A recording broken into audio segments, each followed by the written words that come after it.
জয় শ্রীকৃষ্ণ। রাধে রাধে বন্ধুরা। বন্ধুরা, আগামীকাল এই মাসের শেষ সোমবার, তাই নতুন মাস যাতে সুন্দর কাটে, মহাদেবের আশীর্বাদ যাতে আমাদের ওপরে থাকে, তাই প্রত্যেকের কিন্তু কালকের দিনে এই নিয়মগুলো মেনে মহাদেবের আশীর্বাদ গ্রহণ করা উচিত। কারণ যার ওপরে ভোলানাথের আশীর্বাদের হাত থাকে তার কেউ কোনোদিনও ক্ষতি করতে পারে না।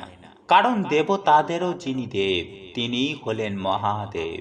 তাই বন্ধুরা, এই নতুন মাসকে সুন্দর করতে, সকল বাধা বিঘ্নের নাশ করতে মাসের এই শেষ সোমবার আপনারা এইভাবে অবশ্যই পালন করুন। দেখবেন মহাদেবের কৃপায় আপনাদের নতুন মাস এবং নতুন বছর অর্থ সুখ শান্তিতেই ভরিয়ে দিয়েছে। তাই অবশ্যই বন্ধুরা আপনারা আজকের এই ভিডিওটি পুরো দেখুন, তাহলে আপনারা নতুন কিছু জানতে পারবেন, নতুন কিছু শিখতে পারবেন।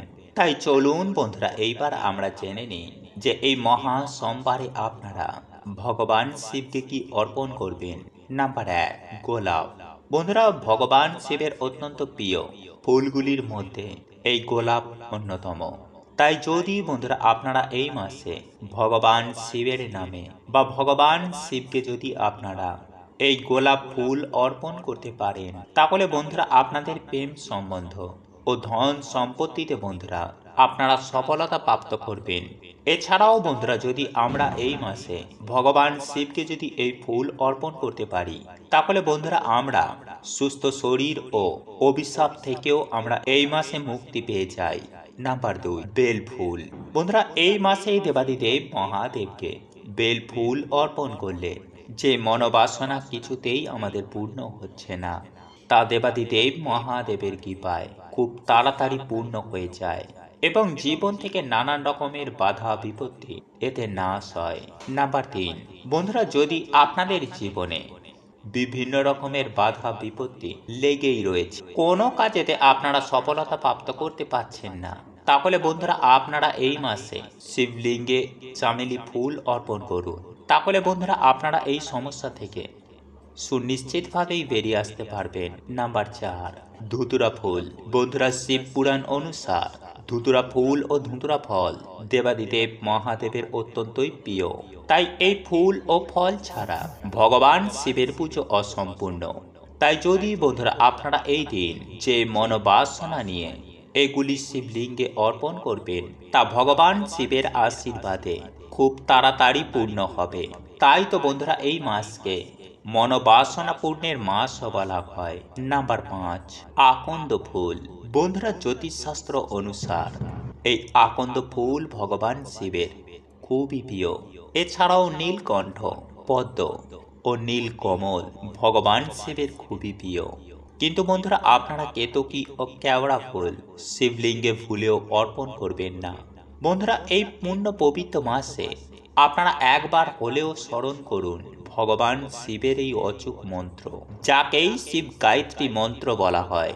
বন্ধুরা, এই মাসেই ভগবান শিবের এই অচূক মন্ত্র শ্রবণ করলে মানুষের গ্রহ দোষ, অর্থ কষ্ট, কাল সর্পদোষ, এমন নানান রকম বাধা বিপত্তি দেবাদিদেব মহাদেব নিমিষেই তা নাশ করে দেন। তাই আজকের এই ভিডিওটিতে বন্ধুরা আপনাদেরকে সুন্দরভাবে জানিয়ে দেব যে এই মহা গায়ত্রী মন্ত্র আপনারা কিভাবে জপ করলে এই মাসের মধ্যেই বন্ধুরা আপনারা উপকার পাবেনই পাবেন। তাই বন্ধুরা ভিডিওটি আপনারা কিন্তু পুরো দেখতে ভুলবেন না এবং ভিডিওটি একটি লাইক করে বন্ধু বান্ধবী আত্মীয় পরিজনের সাথে শেয়ার করে কমেন্টে আপনারা বলুন ওম নমঃ শিবায়, হর হর মহাদেব ও জয় শ্রীকৃষ্ণ। রাধে রাধে। বন্ধুরা, আমাদের এই বিশ্ব ব্রহ্মাণ্ডকে ত্রিদেব চালনা করছেন।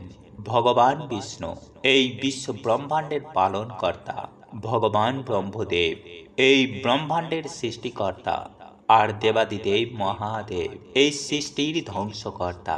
তাই তাকে মহাকাল বলা হয়। সমস্ত দেবতা দানব এমনকি পশু পাখিও মহাদেবের ভক্ত, কারণ তিনি কখনোই কারোর ওপর ভেদভাব করেন না। তাই তাকেই ভোলানাথ বলা হয়। প্রভু এতটাই ভোলা যে যদি সামান্য জল আর বিল্বপত্র দিয়ে যদি আমাদের মনোবাসনা বলে ভগবানের অভিষেক করি, তাহলে মহাদেব তা পূর্ণ করে দেন। মানা হয় যে বাবার নামে যদি কোনো ব্যক্তি 16 সোমবারে ব্রত রাখে তাহলে সেই ব্যক্তির মনোবাসনা অবশ্যই পূর্ণ হয়ে যায়। বড় বড় বাধা, বড় বড় দুর্ভাগ্য বাবা নিমেষেই নাশ করে দেন।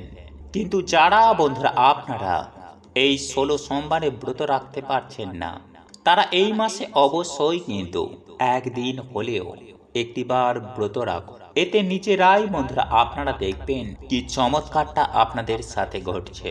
সারা বছর আপনারা কেমন সৌভাগ্যে কাটাচ্ছেন।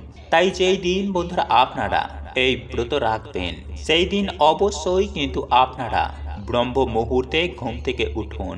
এরপর স্নান করে আপনারা পরিষ্কার পরিচ্ছন্ন জামা কাপড় পরে পুজো ঘর বা নিরিবিলি কোনো জায়গায় গিয়ে আপনারা ভগবানের ধ্যান করুন এবং সংকল্প নিন যে এই ব্রত চলাকালীন আপনারা ব্রহ্মচর্যের পালন করবেন।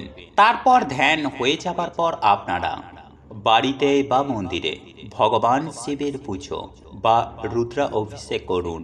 ভগবানের প্রিয় ফল, ভগবানের প্রিয় ফুল, গঙ্গা জল, বেলপত্র ও কাঁচা দুধ দিয়ে ভগবানের আরাধনা করুন। এরপর এই দিনে আপনারা যে কোনো ধরনের সাদা জিনিস বা সাদা বস্ত্র কোনো অসহায় গরিব দুঃখী দুস্থ মানুষকে আপনারা তা দান করুন। এই সব কিছু হয়ে যাবার পর আপনারা ভগবানের আরতি করে এই ব্রত সম্পূর্ণ করুন। তাই বন্ধুরা আগামী সোমবার, এই মাসের এই বড় সোমবারে এইভাবে বন্ধুরা আপনারা একটি বার বাবার আরাধনা করে দেখুন। দেখবেন যে বাবা এতটাই ভোলা ভালা যে আপনাদের মনোবাসনা বাবা অবশ্যই পূর্ণ করে দেবেন। এবং যারা বন্ধুরা আপনারা বহুদিন ধরে অর্থ কষ্টে ভুগছেন, তারা যদি এই মাসে সামান্য বেদানার রস দিয়ে শিবলিঙ্গে অভিষেক করতে পারেন তাহলে অবশ্যই বন্ধুরা আপনারা এই অর্থ কষ্ট থেকে বেরিয়ে আসবেন। এবং যে সব পরিবারে রোগ ব্যাধি নিত্য ঘিরে রয়েছে বা নিত্য রোগ ব্যাধির মধ্যে ভুগছে, তারা যদি আগামী সোমবারে জলে কালো তিল মিশিয়ে তা দিয়ে শিবলিঙ্গের অভিষেক করতে পারেন তাহলে অবশ্যই বন্ধুরা আপনারা এই সমস্যা থেকেও বাইরে বেরিয়ে আসবেন। কিন্তু বন্ধুরা এই দিনে আপনারা কোনো রকমের কোনো কিছু তামসিক খাবার খাবেন না। আর এই মাসেই আপনারা সকাল সকাল ঘুম থেকে উঠে যে মন্ত্রটি আপনারা স্মরণ করবেন তা হচ্ছে ভগবান শিবের গায়ত্রী মন্ত্র। এছাড়াও স্নান করেও আপনারা কিংবা সন্ধ্যা বেলাতেও আপনারা এই মন্ত্রটি জপ করতে পারেন। এতে 7 দিনের মধ্যেই বন্ধুরা আপনারা উপকার পাবেন। আর তা হচ্ছে ওম তৎপুরুষায় বিদ্মহে মহাদেবায় ধীমহি তন্নো রুদ্র প্রচোদয়াৎ। ওম তৎপুরুষায় বিদ্মহে মহাদেবায় ধীমহি তন্নো রুদ্র প্রচোদয়াৎ। বন্ধুরা পরিবারে সুখ শান্তি সমৃদ্ধি বজায় রাখার জন্য এই মাসের বড় সোমবার দেবাদিদেব মহাদেবের পুজো আরাধনা করা উচিত। এতে গ্রহ দোষ নাশ হয়ে যায় এবং জীবনে থাকা বাধা বিপত্তি দূর হয়ে যায়। আর আগামী কাল হচ্ছে বন্ধুরা এই মাসের বড় সোমবার, তাই আপনারা এই সুযোগ কিন্তু একদমই হাতছাড়া করবেন না। এই সময়ে দেবাদিদেব মহাদেবের আশীর্বাদ নিয়ে রাখাটা অত্যন্তই জরুরি, কারণ দেবাদিদেব মহাদেবী একমাত্র দেব যিনি খুব তাড়াতাড়ি প্রসন্ন হয়ে যান এবং ভক্তের মনোবাসনা মনস্কামনা তিনি সুনিশ্চিতভাবে পূর্ণ করে দেন। আর এর জন্যই দেবাদিদেব মহাদেবকে ভোলানাথ বলা হয়। তিনি এতটাই ভোলে ভালা যে তিনি সামান্য জল বিল্লপত্রতে তিনি সন্তুষ্ট হয়ে যান এবং ভক্তের সকল দুঃখ দারিদ্রতার নাশ করে দেন। তাই বন্ধুরা আজকের এই ভিডিওটিতে এমন 4টি কার্য বলবো যা আপনারা পারলে কালকের দিনে অবশ্যই করুন। যে আগামীকাল এই মাসের বড় সোমবার এই জিনিসটি দান করলে মানুষ অক্ষয় পূর্ণ প্রাপ্ত করে এবং সোমবার দিন এই জিনিসটি খেলে মানুষের দুর্ভাগ্যের নাশ হয়ে যায়। হ্যাঁ বন্ধুরা, মানুষের দুর্ভাগ্য কেটে সৌভাগ্য আসে এবং সারা বছর সেই মানুষটি সুস্থ ও নিরোগ থাকে। এবং সোমবার রাতে এই মন্ত্রটি বলে ঘুমালে মানুষের দুর্ভাগ্যের তো নাশ হয়, সেই সঙ্গে মানুষের আর্থিক ভাগ্য খুলে যায়। তাই বন্ধুরা আপনারা কিন্তু অবশ্যই ভিডিওটি পুরো দেখুন। বন্ধুরা আমি সবার প্রথমেই আপনাদেরকে জানিয়ে রাখি যে ভগবান শিব হচ্ছেন দেবাদিদেব মহাদেব, মানে হচ্ছে দেবতাদের যিনি দেব। তাই ভগবান শিবের কৃপা ছাড়া কিন্তু কোনো দেবতারাও আপনাদেরকে কোনো আশীর্বাদ প্রদান করবেন না। তাই এই মহা সোমবারে আপনারা বাবার পুজো ভক্তি ভরে করুন। সেই সঙ্গে বেলপত্র আপনারা অবশ্যই দিন। পারলে আমি যে সব ফুলের কথা আগেই জানিয়েছিলাম সেই সমস্ত ফুল অবশ্যই নিবেদন করুন, অন্ততপক্ষে ধুতরা ফুল।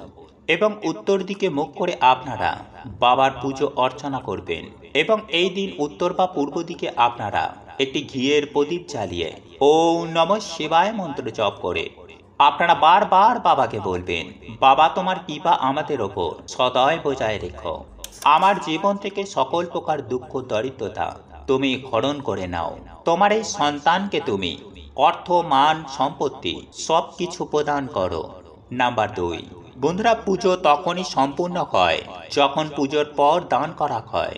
তাই বন্ধুরা এর জন্যই আমাদের হিন্দু ধর্মে প্রসাদ বিতরণ করা হয়। তাই আপনারা এই মহা সোমবারে আতপ চাল, সাদা কাপড়, সাদা ফুল, দুধ, মুক্ত, শঙ্খ মানে হচ্ছে যে কোনো সাদা জিনিসের মধ্যে একটি হলেও কাউকে দান করুন। দেখবেন দেবাদিদেব মহাদেবের কৃপায় আপনাদের সকল দুঃখ কষ্ট দারিদ্রতার নাশ হয়ে গেছে। নাম্বার 3, বন্ধুরা যদি আপনারা এই দিন ব্রত রাখতে পারেন তাহলে সেটা খুবই ভালো।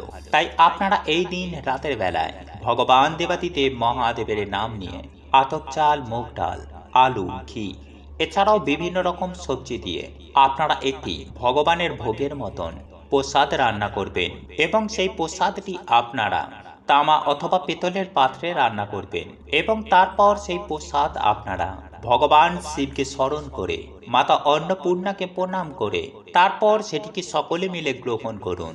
কিন্তু ভুলেও বন্ধুরা আপনারা এই দিনে মদ, মাংস, পেঁয়াজ, রসুন মানে কোনো রকমের আমিষ জাতীয় খাবার একদমই খাবেন না, যদি আপনারা এই দিন ব্রতের ফল পেতে চান।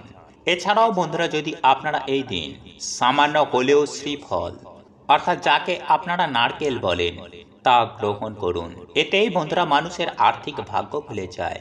নাম্বার 4, এরপর বন্ধুরা আপনারা রাতের বেলায় ঘুমানোর আগে যে মন্ত্রটি বলে আপনারা ঘুমাবেন তা হচ্ছে ওম নমঃ শিবায় মন্ত্র জপ করে তারপর ঘুমাবেন। এই মন্ত্রটি আপনারা 11 বার, 21 বার, 51 বার বা 108 বার জপ করবেন। এবং এই মন্ত্র জপ করার সময় যেন বন্ধুরা আপনাদের হৃদয়ে দেবাদিদেব মহাদেবের জন্য ভক্তি থাকে। তাহলেই বন্ধুরা আপনারা জীবনে দেখবেন মহাদেবের কৃপায় সকল দুর্ভাগ্য দারিদ্রতা এবং সকল বাধা বিপত্তি কেমন নাশ হয়ে গেছে। ওম নমঃ শিবায়, ওম নমঃ শিবায়, হর হর মহাদেব। প্রভু আপনাদের সকলের মঙ্গল করুক। আপনারা সকলেই সুস্থ থাকবেন, ভালো থাকবেন। নমস্কার, ধন্যবাদ।